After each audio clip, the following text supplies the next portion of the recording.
Nada my good day and welcome everyone. I'm Craig Bleakley, Safety Risk Specialist here at ecoPortal. It's awesome to have you all here with us today. As someone who wisely wrote, where fear is high, trust and psychological safety will be low. Conversely, in a high trust culture, such fears disappear and people feel free to share.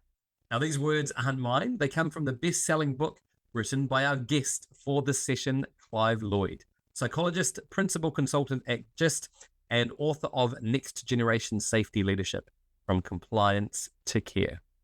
Now, Clive will explore how leaders can intentionally build trust through three key drivers: care, character, and competence, and show why trust truly is the cornerstone of effective risk management. Moving right along, it is my great pleasure to introduce today's speaker. Clive Lloyd is an Australian psychologist specializing in safety leadership and culture development. He was recently named among the top 5 global thought leaders and influencers in health and safety. For more than 20 years, he has helped organizations improve safety performance by building trust and psychological safety. His work spans industries including mining, oil and gas, constructions, and utilities. Clive, what a bio. It's wonderful to have you join us here today. Welcome. Thanks, Craig, and thank you to ecoPortal, and congratulations on the amazing work you're doing.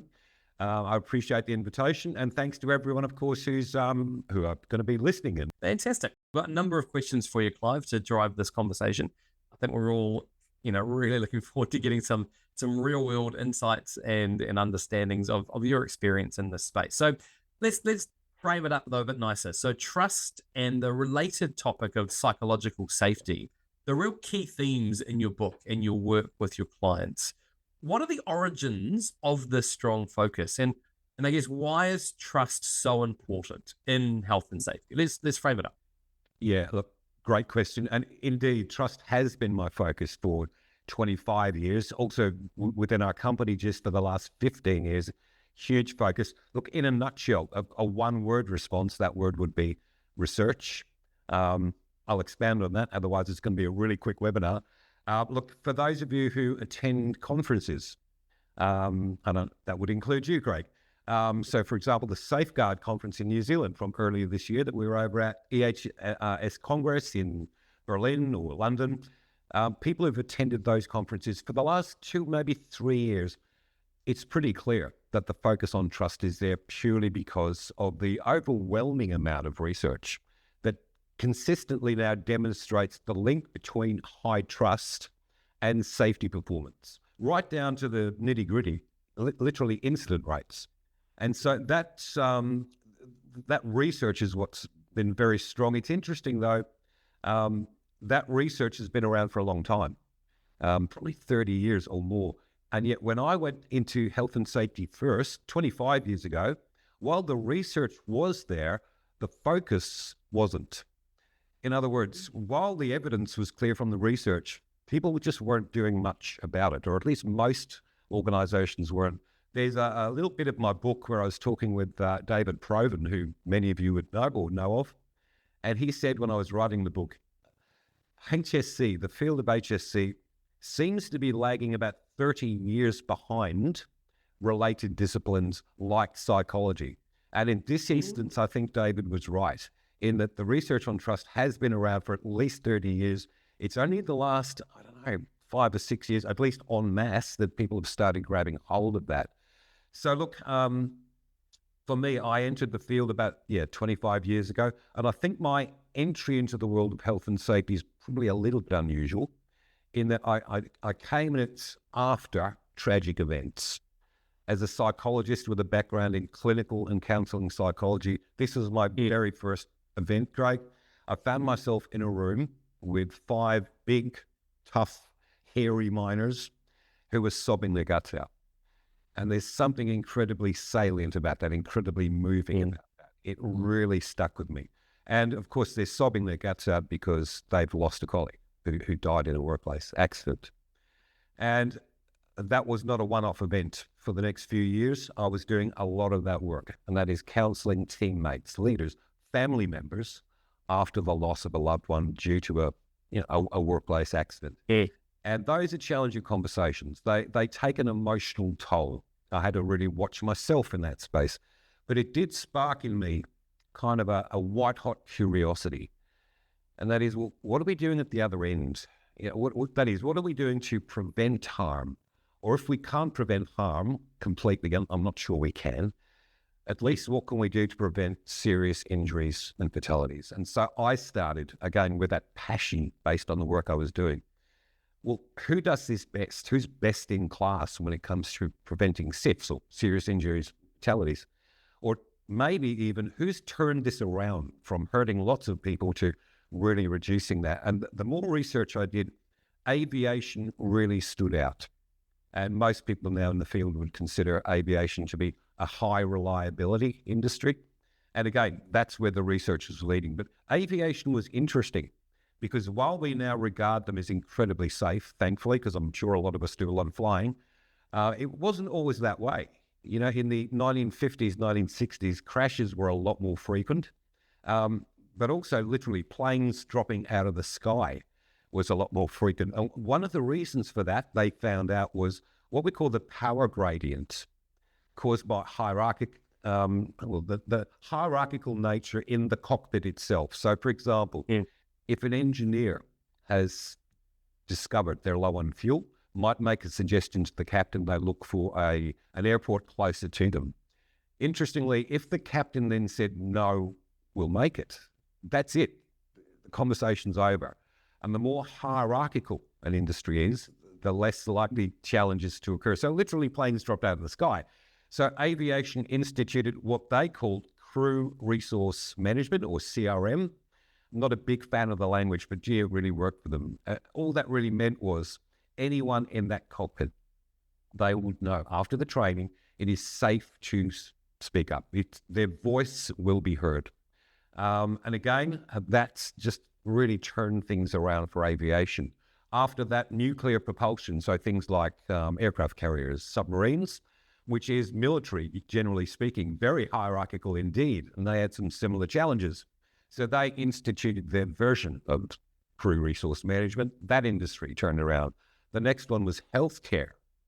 And again, I remember this from when I was a kid, because I'm getting on a bit now, Craig. But my family had some medical people in it. Nurses, for example, in the operating theatre would not speak up to the operating surgeon if they picked up on a mistake. You just don't. Surgeons are gods. You don't interfere. And of course, that meant the fatality rate was much higher than it. So what are we talking about here, essentially? Speaking up. This is really psychological safety.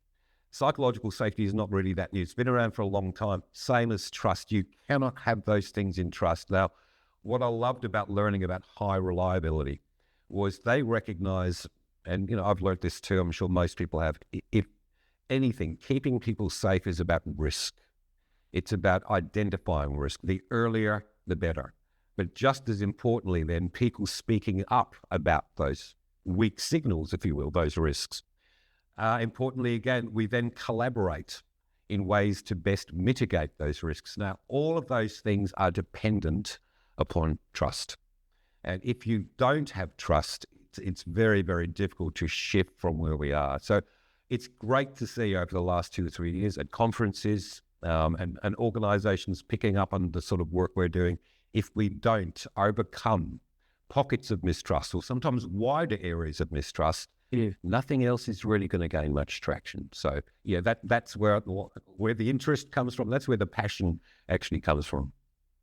Yeah, that's a fascinating background and then rationality to bring in. And everything you're saying is resonating to me so clearly. And all straight away thinking about some of the organizations that I've been involved in consulting-wise, health and safety consulting-wise, and still in, today's age, there still is that hierarchical environment of which there's no strong trust environment of which the right people need to speak up because of the potential negative effects to them if they do so. Right. But yeah, as you say, it's been around for a very long time. Yeah. When we talk about the strategic or the academic model that sits behind this concept, your model highlights character, care, and competence as the key ingredients for building trust. Could you walk us through each of those attributes and then explain how they're all interconnected? Absolutely, Craig. There's many different ways we can conceptualize trust, but within organizations, the most commonly used, the model that's got the most robust research behind it, came from Roger Meyer, actually, again, way back in 1995. So pretty much exactly 30 years ago, this model was around. And again, this is what we base our own surveys on when we're measuring trust within organizations. The work of Roger Meyer that's developed, over the last 30 years is what we use because it has the most benchmarking behind it. It's benchmarked across multiple industries, and it has the most robust academic rigor behind it. So what we refer to as the 3 C's, care, character, competence. So trust evolves, or trust in leadership evolves, when all 3 of these factors are demonstrated by a given leader or by a leadership team consistently. What's maybe of interest to Craig is this is accurate right through all strata of the organization. In other words, from the boardroom right down to, say, not down to, right across contractors and casual workers. And so it's the same all the way through. So let me just touch on these 3 core elements. So let's go with competence, no particular order here. So competence is really the workforce or team member assessment of a leader's skills and expertise, their abilities. So that's pretty straightforward, I think. That's often, I guess, seen by many leaders as the most practical to look at because we can develop competence in certain areas. I will suggest many organizations recruit for competence. It's very important to our organization. Our team is incredibly competent. I'd suggest, though, that don't just recruit based on competence. And I'll explain why that is as we move through. The second factor there, let's go with character. And that, from a workforce point of view, is, around the integrity factor, to what degree this leader does adhere to ethical standards. For me, it also infers things, reliability, consistency, and so forth. Also very important. The third factor is the one that's gained the most attention from us, even though they're all important, and that is what we describe as the care factor. And that, again, is to what degree do leaders demonstrate that they actually do care about their teams. And I emphasize that word demonstrate because my experience with leaders is most of them actually do care about their people. And of course they do. But if we don't demonstrate that care, and this is what we've learned through our own work, how would the teams know that? And so there's an interesting thing, and maybe part of that's about competence in being able to demonstrate care. So again, is my leader operating in my best interest? So all 3 of these factors are really quite important.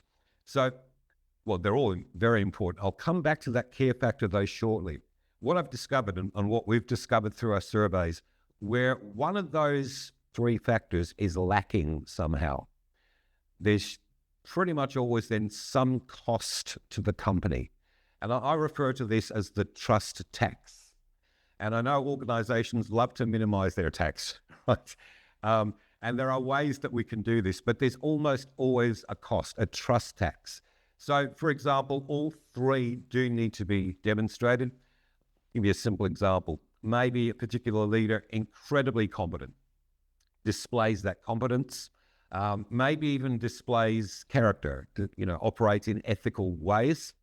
But think about it, if the team that leader leads have a belief that the leader just doesn't care about it, well, it's pretty straightforward, right? Trust is going to remain out of reach. There'll be a huge cost to that, a huge trust tax to pay. Now, equally, I can demonstrate care for my team and demonstrate my character. But if my workforce perceive me to be bloody hopeless at my job, highly incompetent, well, again, trust will remain out of reach. So all 3 really important. Why then do we focus a great deal and talk possibly a good deal more about that care factor? In fact, we named our flagship program after that. That's where the name care factor actually comes from that. Well, the reason for that, again, is research-based. Those of you who were at the EHS Congress in Berlin, or London, indeed, this year or last year when I was there, research from Natalie Abiodun, presented, again, really clear evidence of those three factors. It's that care factor that is the most powerful when it comes to not just building trust, but perhaps more so for the work that we do, overcoming mistrust. And so that's why the focus tends to go to that. All these variables are really important, but we really need to focus on that care factor. Again, I'd stress, it's not that leaders don't care. I'm not here trying to tell leaders they should care more. But again, what I will touch on quite a bit today is that notion of demonstrating care and the overlap that has both with trust and with psychological safety. So thanks, Well, we can probably take the slide off there now. I'm hoping that made sense there, Craig. It really, really did. And I did love the case that it's those diagrams that, and I'm thinking about leaders in my life and managers that I've had. And yeah, the ones that didn't provide the environment or the right outcomes for me distinctly lacked in one of those areas, sometimes two of those components.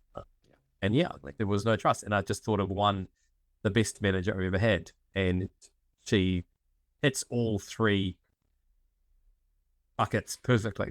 So, yeah. Well, at the risk of embarrassing him, Craig, our managing director, and also our ops manager, Stephen Amber, I know they're on this call. And if anybody actually highlights those 3 C's, it's both of those people actually. In fact, the 3 C's are our company values. If you go to our website and look at our company values, those are the values: care, character, competence, and for very good reason. Amazing. Hey, chicken and egg question for you. We often talk about safety culture as a concept, about getting everyone involved in creating a safer workplace for us all. But is it the culture that builds trust, or is it trust that exists that really creates a strong safety culture? What comes first in that situation? And I feel a chicken egg thing here, because look, they would be reciprocal. Certainly there would be a reciprocal relationship there. Where there's a mature culture, if I can use that term, then naturally trust is more likely to be built in that arena. Equally, a given team, if they've got high levels of trust, that's going to really positively influence the culture. So they are reciprocal.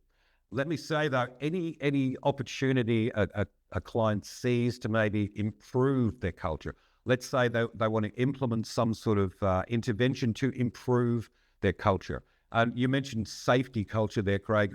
And I'll say, for me, I tend to talk less these days in terms of safety culture, only because my own experience, my own learning is that safety culture tends to be a function of the wider organizational culture. So I tend to view it in those terms. Yeah, well, in my book, I write a lot about safety culture, but the more I work in that area, I just see how the safety culture is so dependent on other areas of culture within the organization.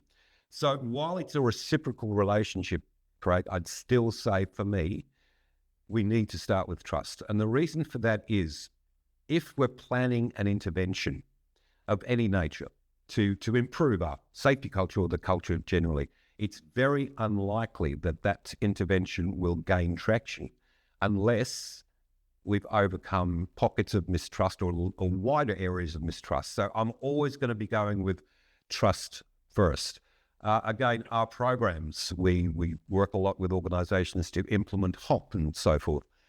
We've learned, though, we're smart enough now not to look at doing that until we've done a little bit of a survey just to see where trust levels are, because we know if there are not sufficient levels of trust, it's unlikely that will gain traction. And we don't want our clients to spend time and money implementing something if it's not going to gain traction. We want to give it the best opportunity. This research comes from the Australian National University by Gillingham and Sinclair. It's the concluding paragraph of a wide-scale study that was done throughout Australia in the mining industry. But again, subsequent research demonstrates that you can extrapolate this research across industries, but it's a big paragraph. And that is, unless the mistrust of the workforce can be overcome, even the most well-intentioned and sophisticated management initiatives will be treated with cynicism and undermined. It's a big paragraph. And again, we've seen this time and time again. where maybe, for example, there's a sudden spike in injuries. And what do reactive cultures do? Well, they react. Quick, do something. Let's bring in a behavior-based safety program and put the workforce through it. And as they wheel in the reluctant workforce to sit through 2 days of behavior-based safety training, what are the workforce thinking? It is mistrust. Here we go again. Management's latest attempt to fix us, because clearly we're the problem here. Now, it says they're undermined. They will not passively undermine this. They will actively undermine it. And in the meantime, we've spent a bunch of time and a bunch of dollars doing something that's not going to gain traction anyway. Any research I mentioned today, if you'd like to get hold of it, you can grab it through our website. We put all of the research-based links on the website. So what does that little paragraph actually mean? Well, as we've discovered, it doesn't really matter what organizations do in pursuit of culture change, unless we have first overcome the mistrust or any existing mistrust. And let me share a brief case study with you here of a client who unfortunately paid a huge trust tax. They planned a very big change process. And I think most of the leaders listening into this call would understand that they can go really well or really badly. This change process didn't go well. They hadn't brought the workforce along with them. They hadn't explained the why. So look, in short, it went pretty badly. And there was a big loss across all of those 3 C's: care, character, competence. And so they became aware of this pretty quickly. They then came to us. Now, instead of what I'd suggest, which is to display some humility, maybe engage in some humble inquiry. We stuffed this up. Let's have a little look here. No, they doubled down.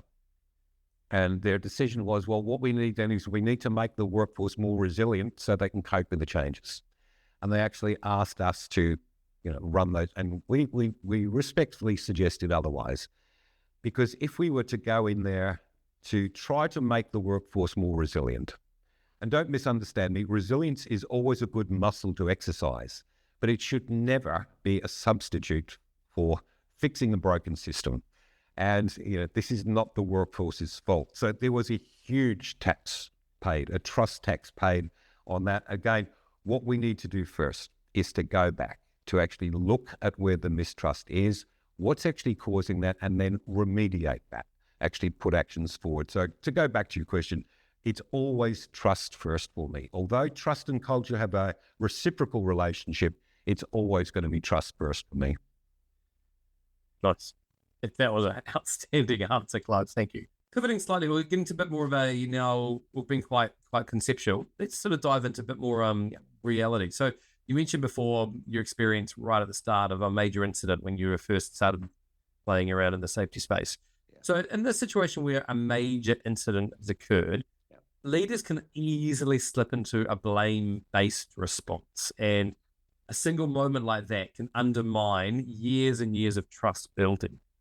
So for all the safety leaders on the call, how can leaders avoid this blame trap and approach a serious incident in a way that preserves or even strengthens the trust of their teams? Incredibly important question, Craig. And I mentioned those early days of my career where I spent counseling after the fatality. And so I did see a range of reactions and responses from leadership teams.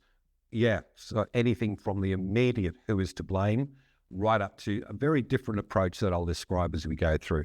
Again, in the early part of my book, I make the comment, trust arrives on foot, leaves on horseback. And this is one of those areas where trust can leave very, very quickly. Incidentally, for me, one of the biggest predictors of cultural maturity for me, and of course we have very sophisticated measures for that, but one of the shortcuts to telling me the maturity of a culture is how leaders respond after incidents, particularly those very, very serious events. It's really important. Well, HOP principle number 5, how leaders respond matters. And I'm going to keep saying that one because it's so important. Look, let me start off this way. In chapter 9 of my book, I cover this topic in depth, and I quote Sidney Dekker in that chapter quite a lot. And I recommend Dekker's work in this area particularly. he's written very widely on this. He does contrast the difference between, for example, a retributive culture and what he named a restorative just culture. And it's worth looking at the two. So in retributive cultures, after the incident, it's almost a reflex action. The focus goes on to blame. And often that manifests by safety officers, and listen to language here, investigating offenders or violators and looking to see what, let's pause, let's look at that language. Officers, violators, offenders. Who doesn't love being investigated by an officer? Huh? And language is incredibly important in safety. Think about in that moment the trust, not just of the poor violator or offender, but everybody who's watching this process and listening to it. What's happening to trust in that moment?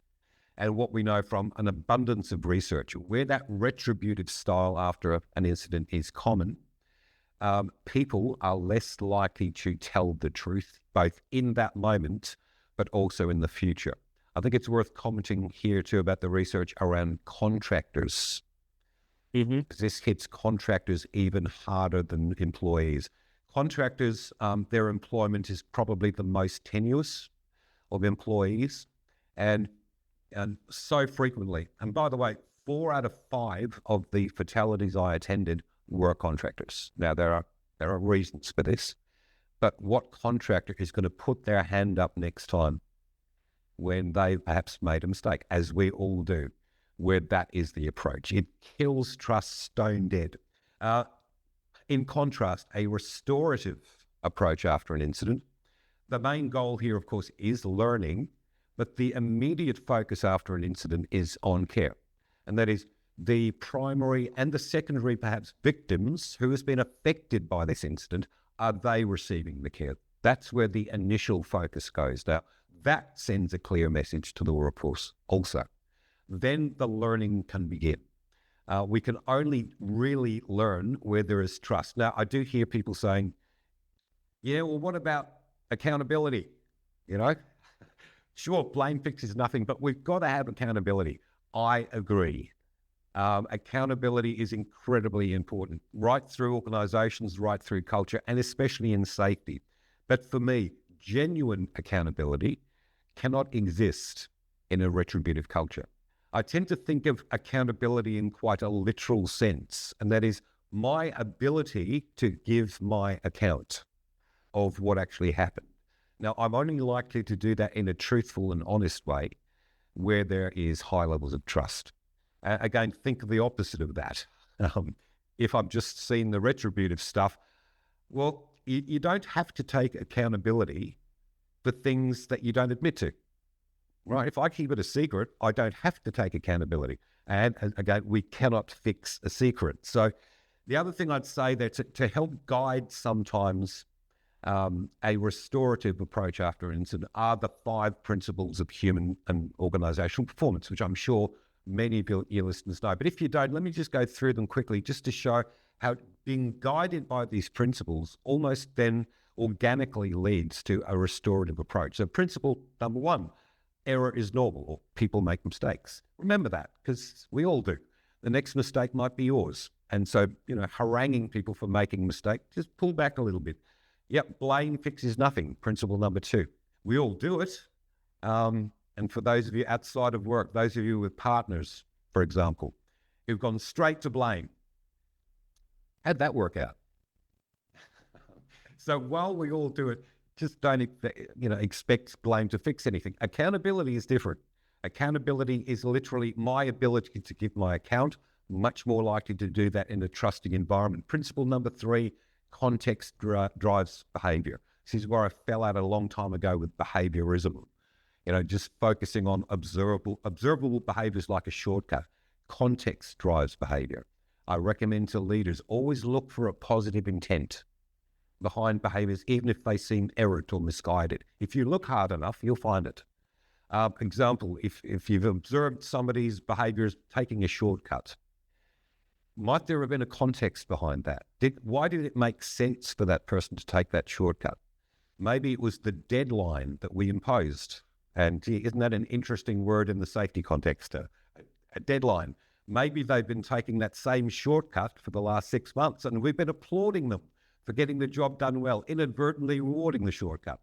Just because we saw it on this one occasion, look for the positive intent. If we don't understand why that behavior made sense, I guarantee it will make sense to other people at a different time. We've learned nothing, we've improved nothing. And that's where many of those annoying repeat incidents occur. And in a retributive way, what do we say? Like, I can't believe they've done it again. What is wrong with these people? So principle number 4, learning is crucial, of course. Principle number 5, I've already stated it. I'm going to keep stating it in the context I'm speaking of today. How leaders respond matters. So as a practical guide or even guardrails to prevent us moving into a retributive response, I think those 5 principles serve us well. Thoroughly recommend reading Sidney Decker's work in this area too. Yeah. Amazing. Wonderful, wonderful. Go back to your book. You describe zero harm as a safety platitude that can unintentionally incentivize non-reporting. Sure. It's a fairly common thing. To what extent do you think zero harm policies have contributed to eroding trust in the workplace? And I'll also just give a supplementary question to that to add on. Yeah. How would you then as well recommend to leaders, what could they do to adopt a more realistic approach to risk management if the zero harm strategy has the negative connotations? Yeah, all right. I like that word, realistic. I'll come back to that second point. Thanks, Craig. All right, let me begin by going back to that very first HSE event that I mentioned, Craig, which was when I was in that room with the 5 miners who were sobbing their guts out. On the drive up to that mine, literally, the 300 meters from the gate up to the mine site reception, I passed 3 big signs. And I'm sure people have seen these signs a lot. Sign 1, zero harm. Sign 2, safety is our highest priority. The third one was new to me, and this was what I subsequently called the countdown clock. And I'm sure you've all seen them. It's, the big thing that says 150 days since the last. I was hoping you weren't going to say that. No. Okay. And so forth. So immediately as I'm driving up, I'm thinking, as a psychologist, and that's the lens I bring to safety, clinical and counseling psychology, straight away I had an adverse reaction to those because I understand sometimes how humans operate, how they think, how they feel, what they do. And there are often unintended consequences. So I'll come back to zero harm, but think about that countdown clock, for example. Yeah. The 150 days since the last LTI. Now, again, I'm not sure what the initial intent was. I'm sure it was well-intended. As all of these slogans, they're all well-intended. Don't misunderstand me. But what I know as a psychologist, the bigger that number gets on the countdown clock, the more challenging it becomes psychologically for somebody to report an incident if they don't have to. And so the cynic in me also says 150, is it 150 days since the last LTI or is it 150 days of non-reporting? I've learned to be a little bit cynical about safety measures over the years for good reason. I think the best way I can explain about these unintended consequences is through the Cobra effect. And if people are unfamiliar with the Cobra effect, let me just explain it briefly. It's a beautiful anecdote that came out of India when India was under British rule. And at that time, the city of Delhi was overwhelmed by cobras, slithering around and biting people and killing them. So the powers that be instituted, again, a great intervention. And that is, all right, from this point forward, if you capture cobras, you bring them to us, we'll give you some money. We'll get this sorted out. You bring the cobras to us, what could possibly go wrong, right? So again, seemed like a well-intended intervention. Of course, humans being humans, what ended up happening was people started cobra farms. They're literally breeding the things. And they would then take them en masse to the government and say, here's a load of cobras, give me a load of cash. And so, of course, the government said, well, forget that. We're not doing that anymore. So all of these people with cobra farms, they've got all these cobras, they're all mouths to feed. What do? Well, they let them go. And so the Cobra effect is often regarded as a well-intended intervention, often that made things worse. And unfortunately, still to this day, we have Cobra effects in safety. And if I can respectfully suggest, things like zero harm, phrases like your safety is our highest priority would fall into that category for me. Well intended. Things like when we say zero harm, safety is our highest priority. Well, to quote Carl Sagan here, extraordinary claims require extraordinary evidence. Now, you can make the claim that safety is the highest priority, but you will need to consistently, there's that word again, demonstrate that is. And that's where most organizations probably can't.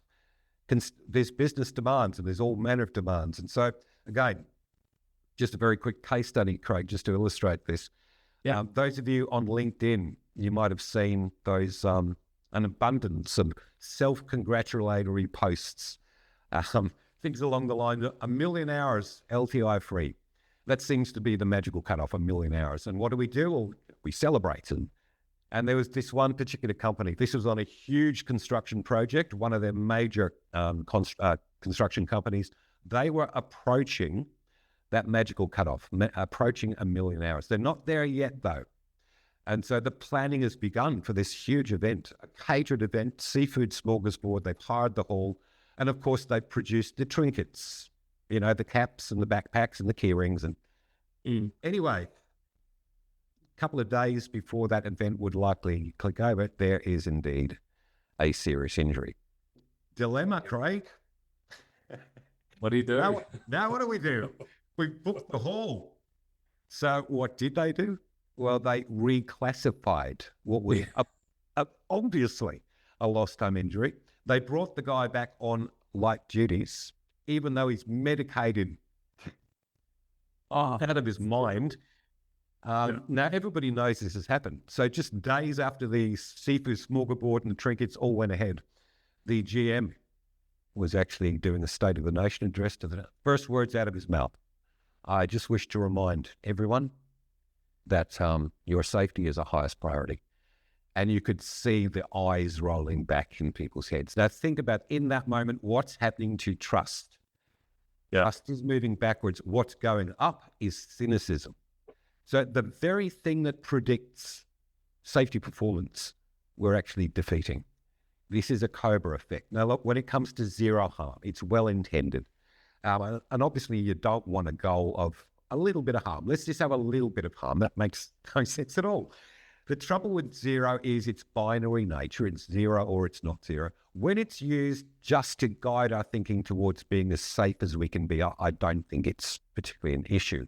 Unfortunately, what happens though is sometimes organizations become intolerant of incidents, and that's when the danger occurs, because then people, especially contractors, they hide. They will keep secrets from management. We can't keep secret when we don't learn from near misses or actual incidents. Well, the big one is just a lot closer to us. And quite simply, research does not support a zero harm goal.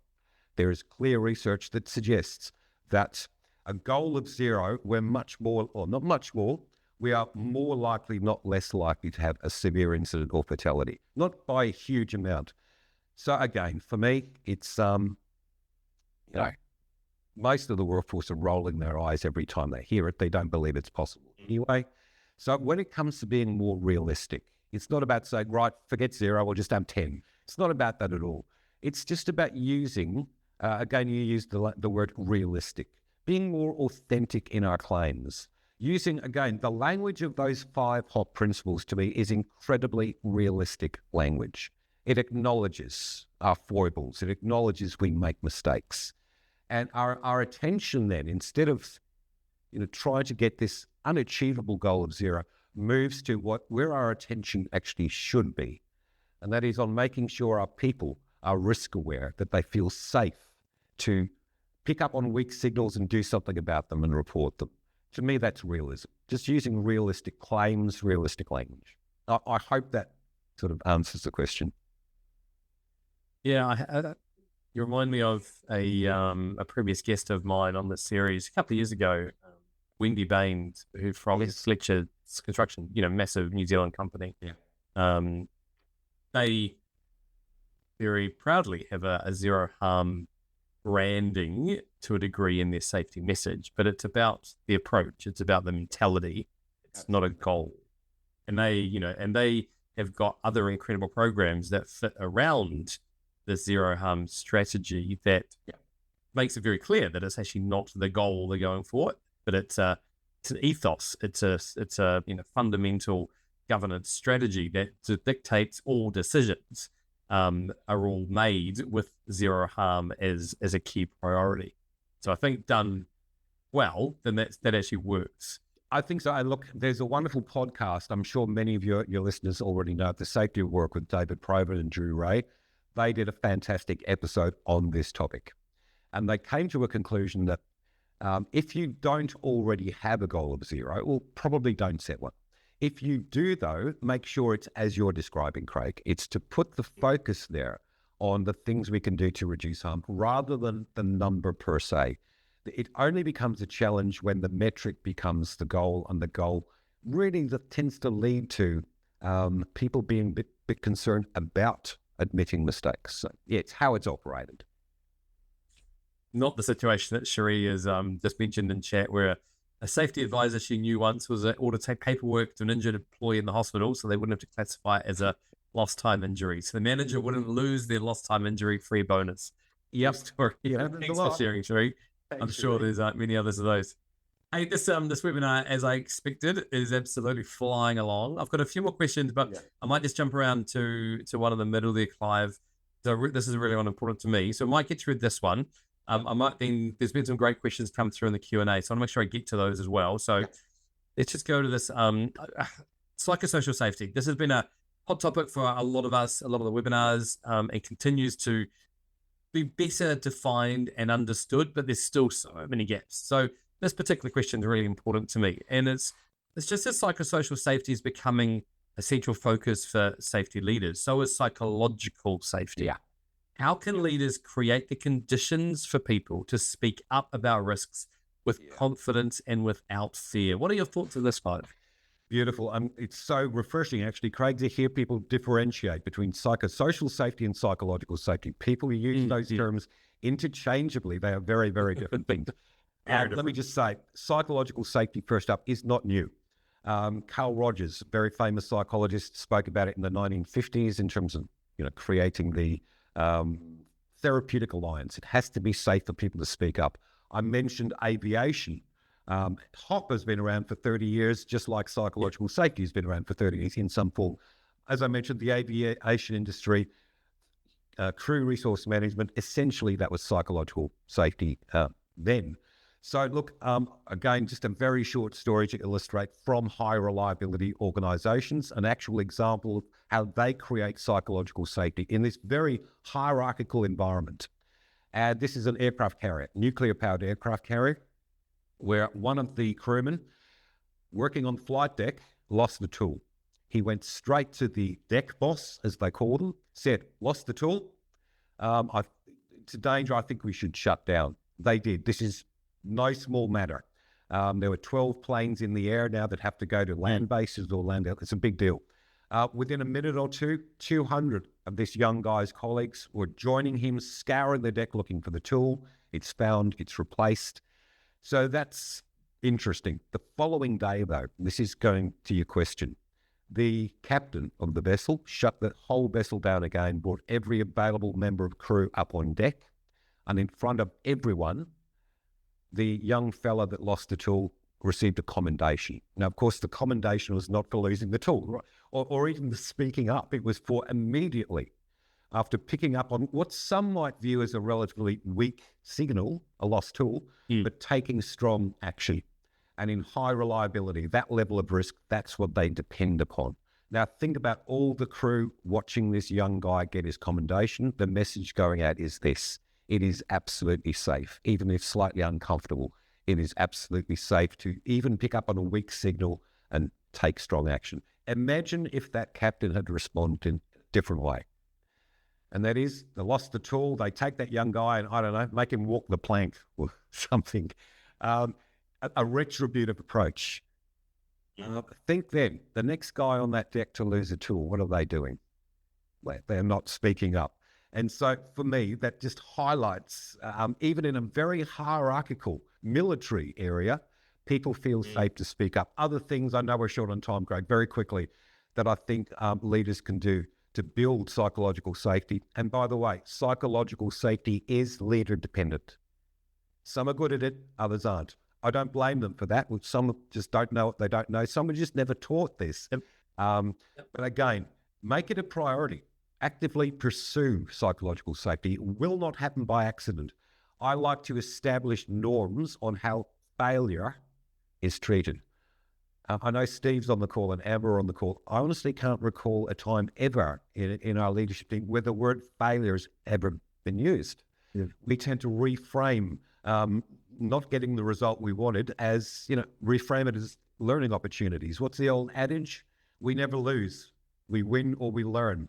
So again, framing failure is very important. Leaders can also model these behaviors by admitting their own mistakes, being willing to be vulnerable. And that's the sign for me of a very mature leader. Again, the big one from the aircraft carrier is to publicly acknowledge when people have, taken an interpersonal risk by sharing their own mistakes or ideas or concerns, just like they did on the aircraft carrier, but put those forward and actually make sure that we acknowledge that. Lastly, I'm aware of the time, back to the 3 C's. We know from the research that psychological safety is purely dependent on trust. Without trust, there is no psychological safety. Those 3 C's, care, character, competence, they're good guides to leader, or sometimes perhaps just good guardrails to prevent us going off the rails. So in the limited time available, Craig, those would be my suggestions. Yeah, great. Oh, just fascinating insight, Clive. But Clive, with a few minutes to go, I'm going to make that to wrap that up. Thank you so much again for sharing your time, your expertise. Any final thoughts, Clive, to respond with? Oh, look, given that we're short on time, just very quickly reiterate that point. Don't assume psychological safety, trust happen by chance or luck. They don't. Yeah. You need to be active in pursuing it. The second thing is, again, it's a very quick, easy process, but measure trust. Measure those 3 C's. The potential payoffs of understanding where you currently sit and why the 3 C's sit there. The potential payoffs are huge. So have a look at that. Nice. Hey, everyone. We hope you're leaving today with some really useful insights on how to build a safer, more supportive workplace for your staff, your customers, your brand, and your visitors. Final farewell to Clive. Thank you very much, sir. Thanks, Craig. Aki te ano.